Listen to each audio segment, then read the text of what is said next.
Hello friends, Prayag institute या educational चॅनलमध्ये आपल्या सर्वांचं मनापासून हार्दिक स्वागत आहे. अध्यापनशास्त्रावरील पार्ट 8 हा आपण या ठिकाणी बघणार आहोत. TET परीक्षा पेपर फर्स्ट आणि पेपर सेकंडसाठी बालमानसशास्त्र व अध्यापनशास्त्र ही टेस्ट सिरीज आपण सुरू केलेली आहे. त्यामधले पहिले 7 भाग आपण अपलोड केलेले आहेत. तुम्हाला अधूनमधून आय बटनामध्ये दिसेल किंवा डिस्क्रिप्शन बॉक्समध्ये जी TETची प्लेलिस्ट आहे त्यामध्ये सर्व व्हिडिओ आपणास मिळतील. आणि इथून पुढचे व्हिडिओ माहीत करून घेण्यासाठी किंवा मिळविण्यासाठी चॅनलला सबस्क्राईब करायचे, बेल नोटिफिकेशनवर ऑल करायचं आहे. ठीक आहे. आणि गरजू विद्यार्थ्यांपर्यंत किंवा कॉम्पिटिटरपर्यंत पोहोचवण्यासाठी शेअर देखील करायचं आहे. ठीक आहे. तर या ठिकाणी आमच्या या सर्व प्रयत्नांना आपल्या सबस्क्रिप्शननं किंवा आपल्या लाईकने किंवा आपल्या कमेंट्सने एक वेगळी मोटिवेशन मिळतं. त्यामुळे आपण हे मोटिवेशन देण्यासाठी आपण नेहमी या ठिकाणी थोडीशी तत्परता दाखवायला हवी आहे.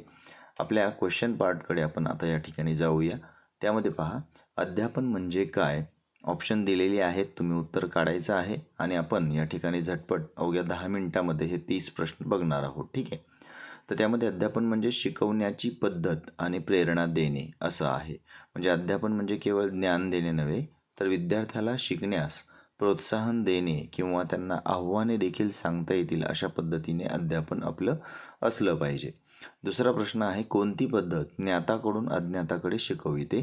तर बघा, जे ज्ञान आहे ते नव्या विषयी किंवा परिचित गोष्टींचा आधार घेऊन आपल्याला नव्या गोष्टी त्या ठिकाणी शिकविणे. म्हणजे ज्ञात असलेल्या गोष्टींकडून अज्ञात असलेल्या गोष्टींकडे आपल्याला जर जायचं असेल तर त्या ठिकाणी उद्गामी पद्धत आपल्याला वापरावी लागत असते. पुढचे आहे प्रश्न, व्याख्यान पद्धतीच्या मुख्य वैशिष्ट्यांपैकी खालीलपैकी काय आहे? तर व्याख्यान पद्धतीमध्ये सर्वात महत्त्वाचं शिक्षक हा त्यामध्ये मुख्य वक्ता असतो. ओके. यामध्ये शिक्षक प्रामुख्याने मांडणी करतो आणि विद्यार्थी हा कमीत कमी सक्रिय त्यामध्ये राहत असतो. प्रकल्प पद्धती काय आहे? तर प्रकल्प पद्धतीविषयी आपण जर ऑप्शन बघितले तर यामध्ये प्रकल्प पद्धती ही विद्यार्थ्यांना स्वतः अभ्यास करून शिकविते. कारण प्रकल्प पद्धतीमध्ये विद्यार्थ्यांना स्वावलंबन, संशोधन आणि व्यावहारिक शिकण्याची संधी ही मिळत असते. 5वा प्रश्न आहे, अध्यापनातील आव्हान आधारित शिक्षण म्हणजे काय? आव्हान आधारित शिक्षण म्हणजे की अध्यापनामध्ये आपण विद्यार्थ्यांना समस्या सोडविण्यासाठी प्रोत्साहन करायला हवं, विद्यार्थ्यांना आव्हान द्यायला हवं आणि त्या आव्हानावर आधारित विद्यार्थी स्वतः त्या ठिकाणी शिकत असतो. पुढे चर्चा पद्धतीचे महत्त्व काय आहे? तर चर्चा पद्धतीमुळे विद्यार्थ्यांमध्ये संवाद वाढतात, साधतात आणि शिकतात देखील ते. पुढे समालोचन शिकविण्यासाठी, क्रिटिकल थिंकिंग वाढविण्यासाठी किंवा शिकविण्यासाठी सर्वोत्तम पद्धत कोणती? तर समालोचन पद्धत आहे, त्यालाच एक क्रिटिकल थिंकिंग मेथड म्हणतात.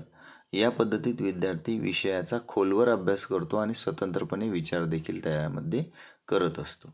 कोणती पद्धत सोप्याकडून कठीणाकडे जाते? आता हे एक प्रकारचं तत्व आहे आणि हे सोप्याकडून कठीणाकडे हार्वर्डची पद्धत आहे. या संकल्पनेतून, सोप्या परिचित संकल्पनातून अवघडाकडे गेलं जातं. वर्तनशास्त्रावर आधारित अध्यापन पद्धत कोणती असू शकते? प्रश्न आहे आपला पुढचा हा. त्यामध्ये बघा, पुनरावृत्ती आणि बक्षीस हे वर्तनशास्त्रावर आधारित अध्यापन पद्धत आहे. कारण बाकीच्या फक्त नोट्स वाचन असेल, गटयुक्त शिक्षण असेल किंवा गृहपाठ कमी करणे असेल, ह्या गोष्टी त्यामध्ये येत नाहीत. पुढे वर्तनशास्त्रात म्हणजेच पुढचा प्रश्न आहे, अभिष्ट शिक्षक, अभ्यासक, संवाद महत्त्वाचा का आहे? अभिष्ट शिक्षक, अभ्यासक, संवाद का महत्त्वाचा आहे? कारण बघा, आता पर्याय दिलेले आहेत. शिकणाऱ्याला चिंता कमी होते, लक्ष अधिकाधिक स्पष्ट होतं आणि शाळेतील वातावरण यामुळे सुधारतं. तर हे सर्व ऑप्शन्स या ठिकाणी बरोबर आहेत. संवादामधून शिकणे हे अधिक प्रभावी आणि सुसंगत होत असतं. पुढे सहकारी शिकण्याचे एक वैशिष्ट्य काय आहे? तर सहकारी शिकण्याचं एक वैशिष्ट्य म्हणजे या ठिकाणी आपण जर बघितलं तर सहकारी शिकण्याने सामाजिक कौशल्य व ज्ञान त्या ठिकाणी वाढत असते आणि त्याचं एक वैशिष्ट्य गटामध्ये शिकणं हे अतिशय महत्त्वाचं आहे. अध्यापनशास्त्राच्या कोणत्या पद्धतीमध्ये दृश्य दिग्दर्शन अधिक वापरले जाते?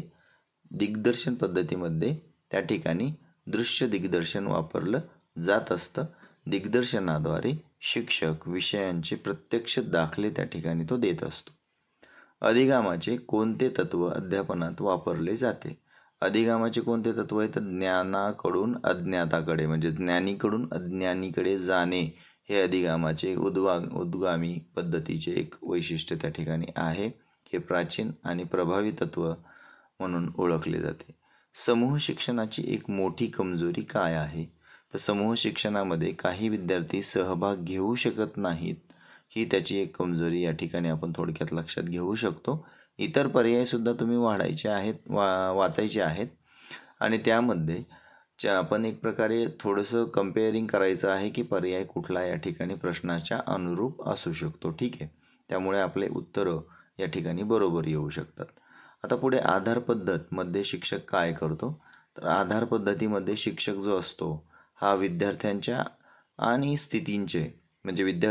स्थितींचे निरीक्षण करून तिचा आधार घेऊन तो शिकवत असतो. यामध्ये 16वा प्रश्न आहे, कोणती पद्धत मुलांना शिकण्यासाठी निर्मितीशील उपक्रमांवर भर देते? तर प्रकल्प पद्धत ही शिकण्यासाठी विद्यार्थ्यांना उपक्रमांवर भर देत असते.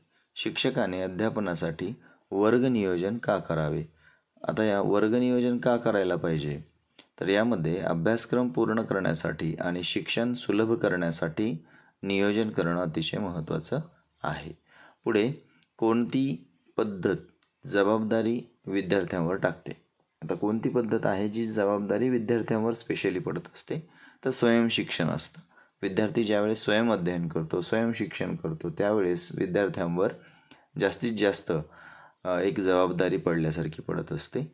प्रेरणा वाढविण्यासाठी शिक्षकाने काय करावे? आता प्रेरणा वाढवण्यासाठी शिक्षकाने विद्यार्थ्यांना प्रोत्साहन दिलं गेलं पाहिजे आणि प्रोत्साहन देत असताना वेळोवेळी जी आव्हानं आहेत ही आव्हानंसुद्धा त्यांना दिली गेली पाहिजेत.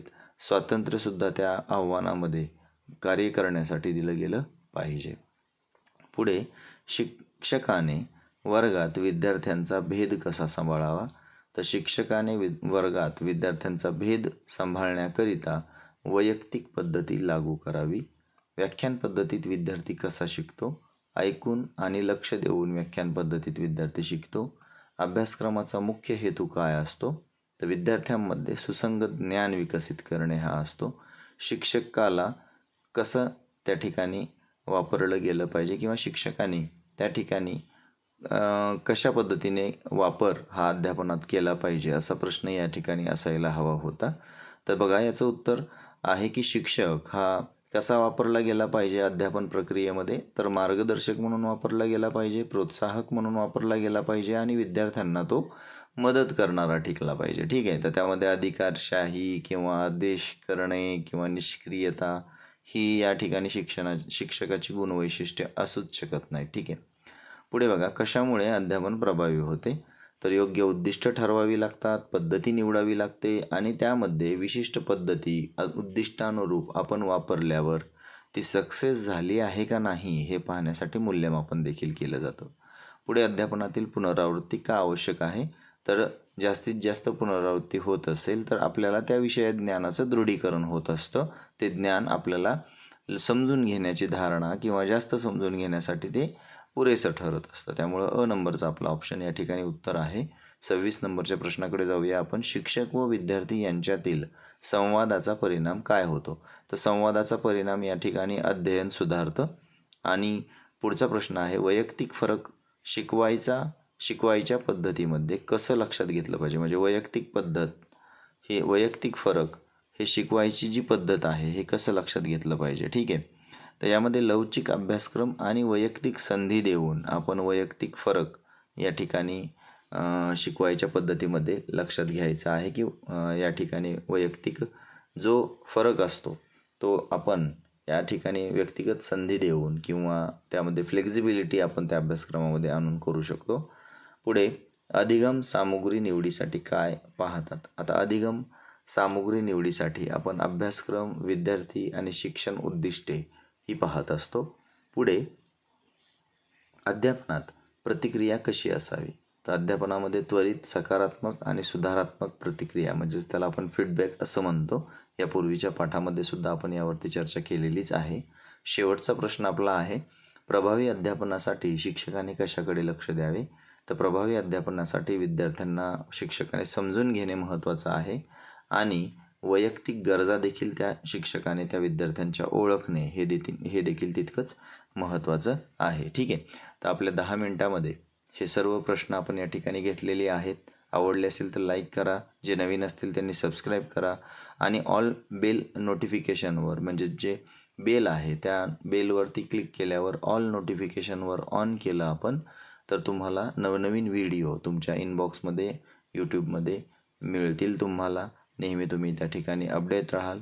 10 मिनिटामध्ये आपण बसल्या बसल्या या सर्व प्रश्नांवरती नजर जर घेतली तर येणाऱ्या आगामी काळामध्ये आपल्या ज्ञानात तर भर पडेलच, परंतु परीक्षेसाठी सुद्धा आपण एक प्रकारे आपला आत्मविश्वास या ठिकाणी वाढवू शकू. ठीक आहे. तर अध्यापनशास्त्रासंबंधित ज्या पद्धती होत्या त्या पद्धतीसंबंधी आपण थोडक्यात चर्चा या ठिकाणी केलेली आहे. पुढच्या पाठामध्ये सुद्धा आपण या ठिकाणी भेटणार आहोत. तोपर्यंत आता सर्वांनी या ठिकाणी सबस्क्राईब करा, शेअर करा, लाईक करा आणि नक्कीच आवडले तर त्या ठिकाणी आमचं मनोबल वाढवण्यासाठी कमेंट्स देखील करू शकता. ठीक आहे. तर